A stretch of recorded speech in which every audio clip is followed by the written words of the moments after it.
Are there any plans for RYZE long term? RYZE likely needs long term work, but it's really just a question of when we can do it.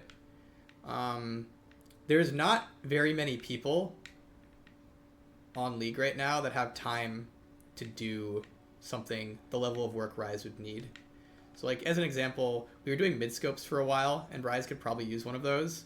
But we kind of stopped doing midscopes and prioritized other things like game modes like Swarm and Arena, and other stuff.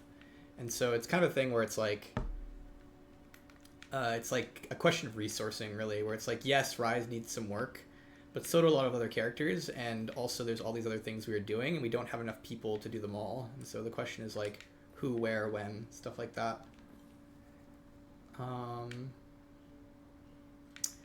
Riot also just laid off a ton of designers in February, unfortunately. Could I give a opinion about Olaf's state in League? I feel like Olaf is a character we nerf when we shouldn't, personally.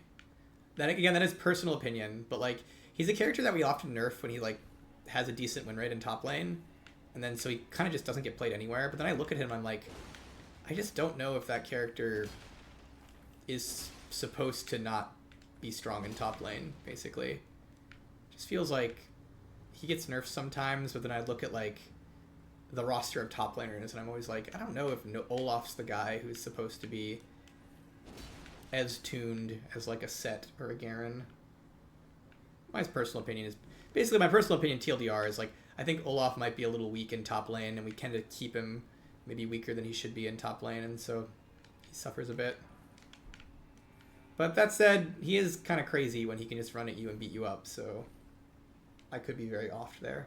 Will Bruiser GP be viable again? Personally, I think we should make it viable again. Personal take. And the reason being is there are no longer crit items that make sense on melee champions. And so because of that, GP being hardbound to crit is a little rough for him. I still think we should like make sure he's building some crit. Like if GP doesn't want to build any crit, that's a huge problem. That's like really, really bad.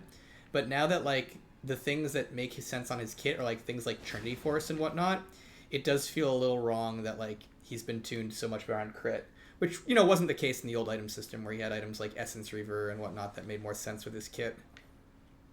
So yeah, personal take on GP is like it does feel a little off with his current crit tuning.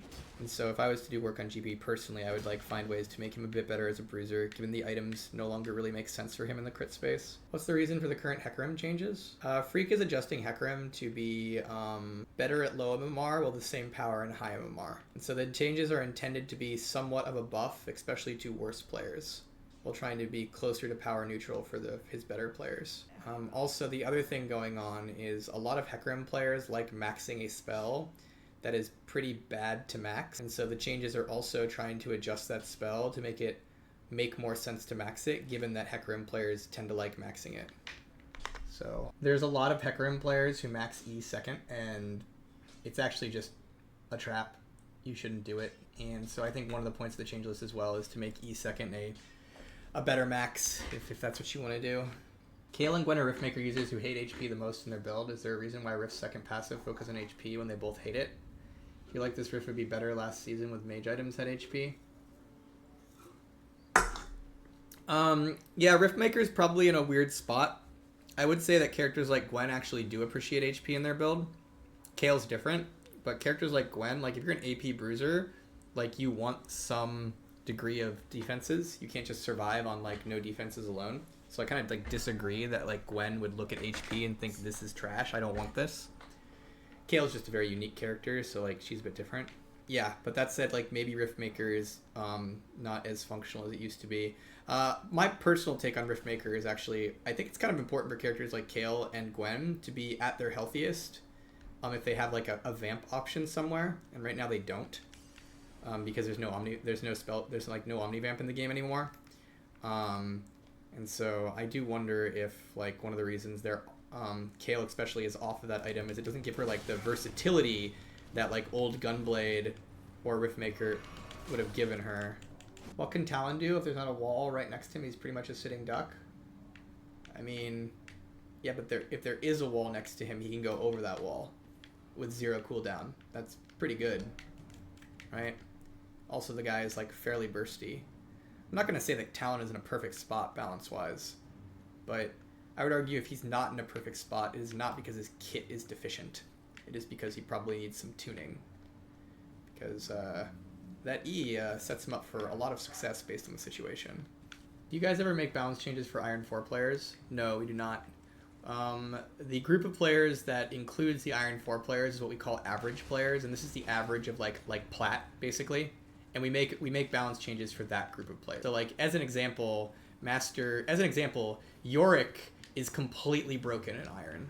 Like like not even close to fair in Iron specifically. Just literally just Iron. He's actually the only champion in Iron that wins more than 50% of his games. All other champions in Iron lose more than 50% because Iron players aren't as good as a lot of the people they're playing against, right?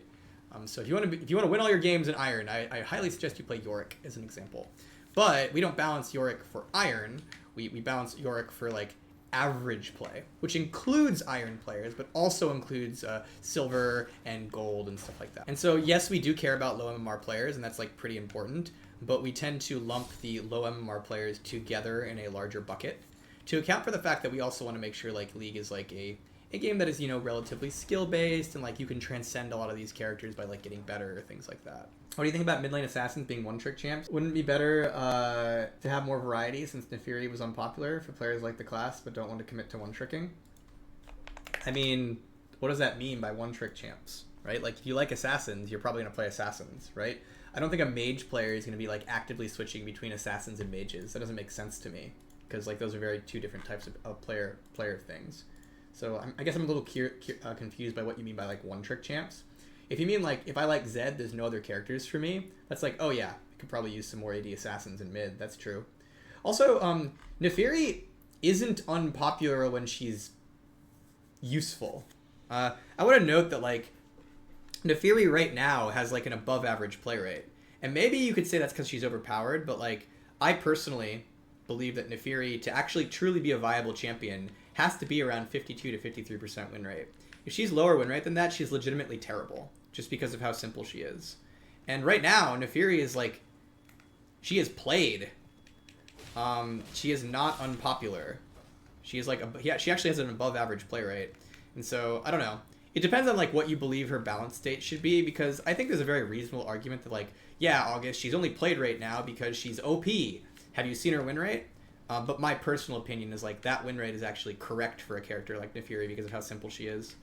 And what happened is we kind of like, there was a patch where we like just nerfed her to like a 49 or 50% win rate, and like her play like collapsed. And like, well, if you think that's because she was OP, then I get it. But to me, I interpret that as like, yeah, well, yeah, no one's going to play the character if she's not like some degree of viable.